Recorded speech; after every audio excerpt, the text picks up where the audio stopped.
the most sensitive tools of control: espionage, sabotage, psychological warfare, false flag operations.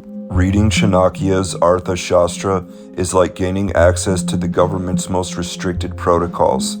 The Arthaśāstra was never meant for the people, it was meant for the throne. It is a private manuscript for managing empire through manipulation, silence, fear, and assassination.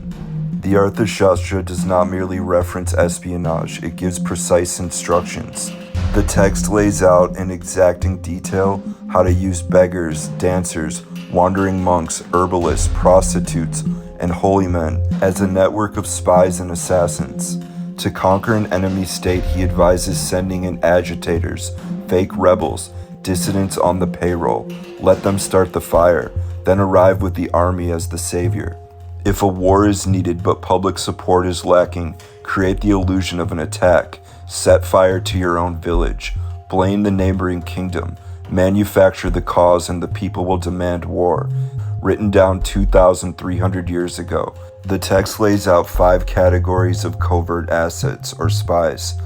They are known as householders, merchants, ascetics, wandering monks, and beggars, each assigned to infiltrate enemy cities, courts, temples, and even the homes of rulers. Chanakya instructs the king to embed agents in robes, fake priests, fake monks, fake visionaries. The text outlines a special place for female courtesans, dancers, and prostitutes. They are to be embedded in courts, guest houses, temples, and merchant districts. Their duties are precise: to extract information from enemy nobles, to distract or neutralize informants, to lure ministers into scandal, to seduce traitors, blind them, and if necessary, destroy them. They are instructed to deliver poison through garlands, ointments, or kisses. They are used to stage affairs, to manufacture disgrace and dismantle reputations without ever drawing a blade. Chanakya provides these covert operations with exact instructions on how to extract venom from serpents, how to mix it with herbs, how to concentrate toxins in ointments, perfumes, powders, and ash, how to disguise them in ceremonial food, garlands, and robes. The state was to maintain a secret laboratory, a facility tasked with developing poisons for assassination, slow illness, or public terror. There are even instructions for using explosive chemicals, caustic smoke, and incendiary powders to burn enemy supply stores, to sow panic in temples, and simulate acts of the gods. False flag operations hold a special place within Chanakya's standard operating procedures. The Arthaśāstra outlines how to stage an attack on one's own soil, burn a village, kill a loyal official, poison a water source, then ensure the symbols of the rival kingdom are planted at the scene. Once the public sees the carnage and the planted evidence, outrage will follow. The people will demand retaliation. The sovereign need not justify war. He need only answer the call for vengeance he himself orchestrated.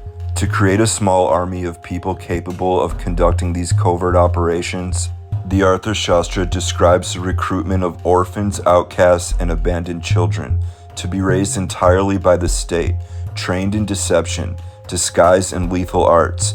Their loyalty belonged not to family or tribe, but to the sovereign alone. The text also lays out how physicians loyal to the crown are to be instructed in the act of silent execution. Sent into enemy courts under the pretense of healing, they administer poisons that mimic disease, slow, deniable, and effective. Within the school of covert operations, forgers hold a special place.